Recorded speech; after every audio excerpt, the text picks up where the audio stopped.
set up natin yung camera natin.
Mga lods, okay na siya.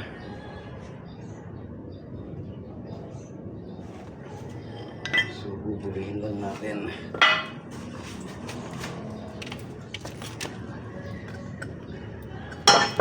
Bubulihin lang po natin siya mga idol. Konting-konti na sumasilya, kaya na po sa masilya na mga idol. Ayan po siya.